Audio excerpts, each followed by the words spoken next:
درود بینندگان عزیز، 16 ایون سال روان پرزیدنت جمهوری تاجیکستان پیشوای ملت محترم امامعلی رحمان بخشیده به 35 سالگی استقلالیت دولتی جمهوری تاجیکستان و با استفاده از حقوق کنستیتوسیونی خود لایحه قانون جمهوری تاجیکستان درباره عفو را به مجلس نمایندگان مجلس عالی جمهوری تاجیکستان پیشنهاد کردند و بعد از قبول قانون به آن امضا گذاشتند. اهمیت قانون مذکور در چی افاده می‌یابد؟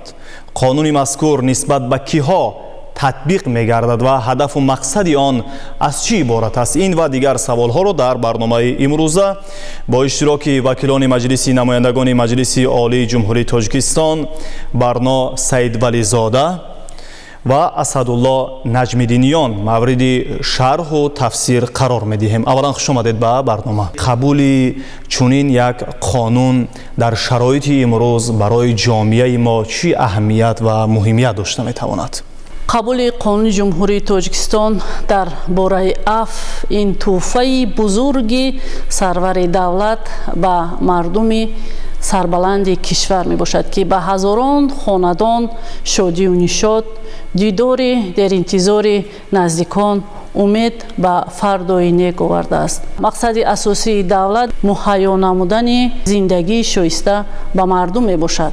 موافق قانون جمهوری تاجیکستان درباره عفو بخشیده به تجلیل بزرگترین جشن ملی یعنی 35 سالگی استقلالیت دولتی قبول گردید.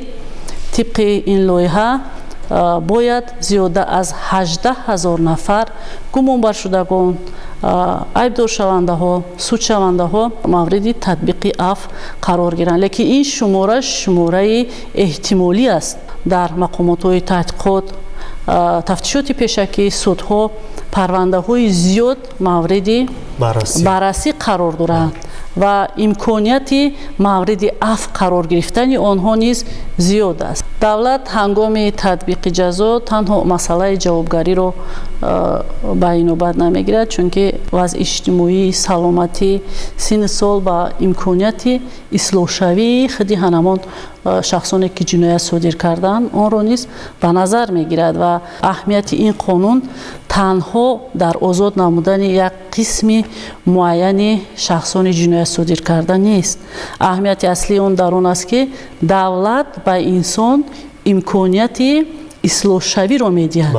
یعنی که باید شخصی که جنایت صادر کرده است این بنهایت امکانیت خوب است که اصلاح شود و به زندگی مقرری برگردد. و مهمیت دیگری قانون درباره عفو در آن است که اینچنین برای یک قطار جنایت‌های نچندان وزین و جنایت‌های درجه میانه تطبیق می‌گردد. این از آن شهادت می‌دهد که قانونگذار بین شخصانی که جنایتی از بی‌احتیاطی صادر کرده‌اند و شخصانی که جنایت‌های تصادفی کرده‌اند و شخصانی که جنایت‌های مخصوصاً وزنی صادر کرده‌اند یعنی که قصداً صادر کرده‌اند، علاقه قانونگذار بین آنها فرقیت حقوقی را به میان می‌گذارد و اینچنین تحلیل قانون نشان می‌دهد که مسئله حفظ امنیت دولت و جامعه نیز هنگام تهیه قانون عفو حتما به اینوبت گرفته می شود. عفو نسبت شخصانی که جنایت‌های تروریستی، اکستریمیستی، آدمکشی، معاملات غیرقانونی واسطه‌های نشأه‌دار در حجم مخصوصاً کلان، اینچنین دیگر جنایت‌های مخصوصاً خطرناک صادر نمودند نسبت آنها تطبیق نمی‌گردد و این معنای آن را دارد که انسان دوستی نباید به امنیت دولت، حقوق و آزادی‌های جامعه شهروندان ضرر رساند. یکی از سوبیکت‌های عفو این زنان و نابالغان میباشند که ما و شما میدونیم که محترم پیشوای ملت همه روزه نسبت به حفظ حقوق زنان، حمایت منفعت‌های نابالغان غمخوری‌های زیادی را ظاهر میکند. از این لحاظ نسبت زنان، نسبت نابالغان در قانون جمهوری تاجیکستان درباره عفو برتری‌های زیاد پیش بینی شده است.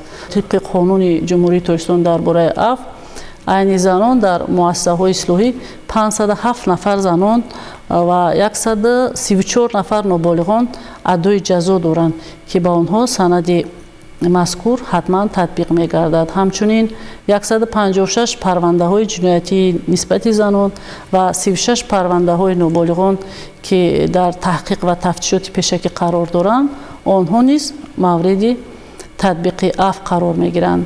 аф ба занон, ба ноболиғон, умуман ба он нафароне ки ҷиноят содир кардан имконияти зиёд медиҳад ки онҳо ба зиндагии муқаррарӣ баргарданд, хуса ба муҳити оилаҳои худ баргарданд ва зиндагии шоистаро ба роҳ монанд. ин аф аз дигар афҳо бо он фарқ мекунад ки доғи судӣ бардошта мешавад. ин бори дигар шаҳодати иқдоми шоистаи роҳбари давлат аст дар мавриди аф кардан бахшидани гуноҳ ки яке аз бузургтарин хислатҳои инсонӣ мебошад. қонуни мазкур бо мақсади ба ҳаёти осоишта баргардонидани гурӯҳи шахсоне ки ҷиноят содир намуданд таҳия ва пешниҳод гардидааст. ҳамзамон қайд кардан бо маврид аст ки қонуни мукаммал мебошад, аз 22 модда иборат аст ки ҳар як модда ба худ хусусиятҳои хосро касб менамоянд. албатта ин ташаббусҳои пешвои миллат дар доираи конститутсия ва қонунҳои амалкунандаи ҷумҳурии Тоҷикистон, қонуни ҷумҳурии Тоҷикистон дар бораи санадҳои меъёрӣ ҳуқуқӣ ва дигар санадҳои меъёрии ҳуқуқӣ буда бозгӯи он суханҳои падарона, бозгӯи он баромадҳое ки зимни ироаи паёми хеш иброз медоштанд ки манфиатҳои давлат ва миллатро аз ҳама боло гузошта маҳз тавассути қабули қонунҳо ҳамчун субъекти ташаббуси қонунгузорӣ ба ҳуқуқу озодиҳои инсон ва шаҳрванд саҳми назарраси худро мегузоранд амалӣ шуда истодааст. ҷумҳурии Тоҷикистон бо сарварии президенти маҳбуби кишвар муҳтарам Эмомалӣ Раҳмон имрӯз тавонистааст нуфузи худро на танҳо дар дохил балки дар арсаи байналмилалӣ муаррифӣ намояд. агар ба муҳтавои моддаҳои қонун дар бораи аф назар афканем, аз моддаи аввали қонун бармеояд ки имрӯз дар ҷумҳурии Тоҷикистон баробарии гендерӣ ба маҳкумшудагони зерин якум занон ва бонвон меистад. дуюм дар ин ҷо ноболиғон ки ин қишри хеле муҳими ҷомеа мебошад ва ояндаи Тоҷикистон низ аз ҷавонону наврасони мо вобастагӣ хеле зиёд дорад. ва сеюм бошад мардоне ки синашон аз сини 55 боло мебошад ва ниҳоят маъюбон ва шахсоне ки имконияти маҳдуд доранд, ин низ ба инобат гирифта шудааст ва бо дар назардошти ҳуввияти миллӣ, ҳисси ватандӯстӣ шахсоне ки дорои мукофотҳои давлатӣ ҳастанд аз ин қонун бархурдор мешаванд. илова бар ин шаҳрвандони хориҷӣ низ аз қонуни мазкур дар моддаи муқаррароти 1 яъне пешбинӣ шудааст ва ҳамин гуна моддаҳое ки дар қонуни мазкур пешниҳод шуданд, яъне мантиқан пайдарпайӣ мафҳумҳоро дар бар мегирад. ба моддаи 18 қонуни мазкур агар назар афканем, дар ин ҷо мақомоти иҷроияи ҳокимияти давлатӣ вилояти мухтори Кӯҳистони Бадахшон, вилоятҳо ва шаҳри Душанбе, шаҳру ноҳияҳои ҷумҳурии Тоҷикистон ва мақомоти худидоракунии шаҳрак ва деҳот вазифадор гардиданд ки ба онҳое ки тавассути қонуни авф озод шуданд ва ба маҳалли зисташон бармегарданд ба ҷои кор таъмин карда шаванд. илова бар ин масъулияти падару модар, волидон низ дар қонуни мазкур мушаххас карда шудааст ки назоратро нисбат ба фарзандони худ, нисбат ба ноболиғоне ки аз маҳбас озод мешаванд пурзур намоянд.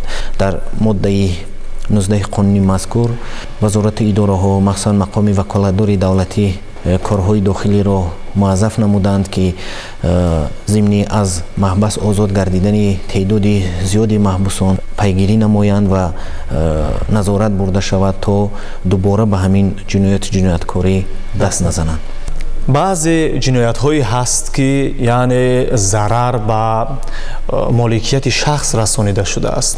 бо назардошти оне ки техникаву технология рушд кардааст, мо мушоҳида мекунем ки баъзан ҷиноятҳои қаллобӣ ё киберҷиноятҳо ба вуҷуд омаданд.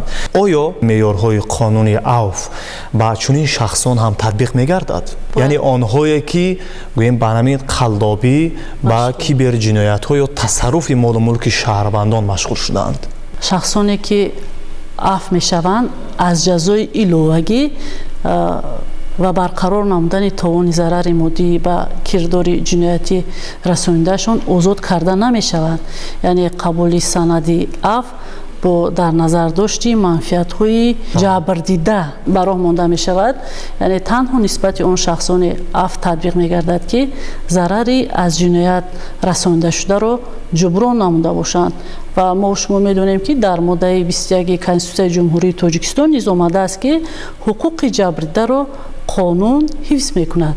яъне давлат ҳифзи судӣ ва ҷуброни зарари ҷабрдидаро аллакай кафолат медиҳад. шояд маблағи шаҳрвандро тасарруф намудааст тавассути ҷиноятҳои киберӣ, то агар зарари расонида ба ҳамун шаҳрвандро пардохт накунад аз ҷавобгарӣ озод намешавад. ва чуноне ки шумо масъалаи қалобиқатӣ гуфта гузаштен, яъне ҳамон моддаи 247 кодекси ҷиноятии ҷумҳурии Тоҷикистон қисми 4-аш зарари махсусан калонро дар бар мегирад ки он нафароне ки чунин ҷиноят содир кардаанд мавриди татбиқи аф қарор намегирад. инчунин дар эъзоҳи моддаи 82 кодекси ҷиноятӣ низ омадааст ки нафароне бояд мавриди татбиқи аф қарор дода шаванд ки зарари аз ҷиноят расонидашударо пурра ҷуброн карда бошанд. дар умум беш аз 18 000 нафаре ки аз маҳбусҳо тавассути ин қонуни ба имзо расида, яъне қонун дар бораи авф озод мегарданд. пеш аз ҳама тавре шумо ҳам гуфтед, ниҳодҳо масъул шуданд ки онҳоро ба ҷои кор ё ин ки ноболиғон бошад ба таълиму тарбияи дуруст фаро бигиранд. пеш аз ҳама падару модарон нисбат ба тақдири фарзандони худ бемасъулият набошанд ва муҳим ислоҳ шудан аст. баъзан ҳолатҳое мешавад ки як нафар маҳбус озод мешавад баъд аз адои ҷазо ва дубора даст ба қонуншиканӣ мезанад. то чӣ андоза ҳамин тадбирҳое ки дар заминаи қонуни мазкур амалӣ мешаванд метавонанд боис ба он гарданд ки онҳое ки тавассути қонуни ҷумҳурии Тоҷикистон дар бораи авф озод мегарданд дубора даст ба қонуншиканӣ назананд. таҷриба собит намудааст ки нафарони зиёде ки мавриди татбиқи аф мегарданд шаҳрвандони масъулиятшиносанд ва баъд аз татбиқи аф яке аз шаҳрвандони фаъоли ҷомеа мешаванд. аз ин рӯ пеш аз ҳама аф ба ояндаи ҳар як шахс нигаронида шудааст. лекин мутаассифона дар қатори чунин шахсон боз шахсоне ҳастанд ки баъд аз татбиқи аф мутаассифона ҷиноят содир мекунанд ва ба худ хулосаи лозимӣ набароварда боз ҷиноятҳои дигарро такрори ҷиноят, яъне рецидиви ҷиноят содир менамоянд. аммо мо набояд афро сабабгори ҳамин зиёд гаштани ҷинояткорӣ донем, балки омилҳои пасшавии ҷинояткориро дар кишварамон мо бояд роҳандозӣ намоем, яъне худи ҳамон маҳкум шудагонро, инчунин нафарони аф шударо, умуман ҷомеаро мо бояд дар як рӯҳияи ватандӯстӣ, эҳтиром ба арзишҳои миллӣ, инчунин риояи қонунгузорӣ мо бояд тарбия намоем. хонанда бошанд, донишҷӯ бошанд, онҳо ҳатман бояд ба таҳсил фаро гирифта шаванд ва тамоми чораҳоро андешанд ки ин шахсон дубора даст ба ҷиноят назананд. таҳлилҳо нишон медиҳад фоизи нафароне ки баъди аф ҷиноят содир мекунанд он қадар зиёд нест, хеле кам аст. хеле кам аст, чунки таҳлилҳо аллакай исбот кардаанд. таҳлилҳое ки бевосита дар ин мавзӯъ худи ман гузаронда будам, яъне тахминан 4% он нафароне ки мавриди аф қарор мегиранд мутаассифона дубора даст ба ҷиноят мезананд. президенти маҳбуби кишвар борҳо таъкид менамоянд ки дур мондан аз таълиму тарбия бурда ба ҷаҳолат, якдигар нофаҳмӣ, ба содир намудани ҷинояти махсусан ҷавонон ва калонсолон мерасонад. дар шароити имрӯза татбиқи сиёсати инсондӯстона нисбат ба шаҳрвандон яке аз самтҳои муҳими сиёсати давлатӣ маҳсуб меёбад. авф ҳамчун рамзи раҳму шафқат و احترام به ارزش‌های انسانی در تحکیم وحدت ملی، استقلالیت دولتی و صلح و ثبات، بالوروی اعتماد به شهروندان نسبت به دولت نقشی مهم دارد. اهمیت سیاسی و اجتماعی عفو پیش از همه افاده سیاست انسانپرورانه دولت بوده نشان می‌دهد که دولت در برابر تأمین عدالت و مبارزه با جنایتکاری و مسئله اصلاح و بازگشت شهروند به حیات مقرری نیز اهمیت جدی می‌دهد. ما باید تنها رو به علم معرفت بیاریم، چون که همین علم معرفت است که درهای زیاد رو به هر یک شخص شده می نماید و تنها رو آوردن به علم و معرفت، به مهنت حلال و دست نزدن به جنایتکاری هر یک فرد رو یک شخصیت معتبر می نماید. اینچنین ما باید به قدر همین عملهای خیرخانه و سیاست بشردوستانه پیشوای معظم ملت رسیم و اون رو ارزش‌گذاری نماییم. قانون جمهوری تاجیکستان درباره عفو که با مناسبت 35 سالگی استقلال دولتی کشور عزیزمون علاقه قبول گردیده است، نه تنها یک سند حقوقی است، بلکه افاده سیاست انسان پرورانه دولت، یک رمز رحم و شفقت، عدالت و اعتماد به شهروندان می باشد و ما از همین گونه اقدام ها نشان میدهند که کشور عزیز ما در راه بنیاد دولت دموکراتی، حقوق بنیاد دنیوی و اجتماعی استوارانه قدم میگذارد و ارزش های انسان دوستی را همچون یکی از پایه های مهمی دولتداری حفظ می نماید. امروز یکی از دستاوردهای بی‌نظیری که دولت تاجیکان، ملت تاجیک با آن نائل گردیده است این صلح و ثبات کامل است و می باید به قدر همین صلح و ثبات، آرامی و آسایشتگی وطن رسیم و در زیر لوای صلح و آرامی، ثبات سیاسی در راه بنیاد تاجیکستان نوین، جامعه پیشرفته و حفظ ارزش‌های ملی قدم‌های استوار گذاریم. با شما عرض سپاس برای حضورتان در برنامه و ابراز اندیشه‌ها و پیش از همه شرح و تفسیر قانون جمهوری تاجیکستان درباره عفو. بار دیگر خوش آمدید. بیننده های عزتمند، در همین جا رسیدیم به فرجام برنامه نوبتی سیاسی و تحلیلی در موضوع روز. روزگاری آباد و موفقیت پایدار نصیبتان باد. خیر.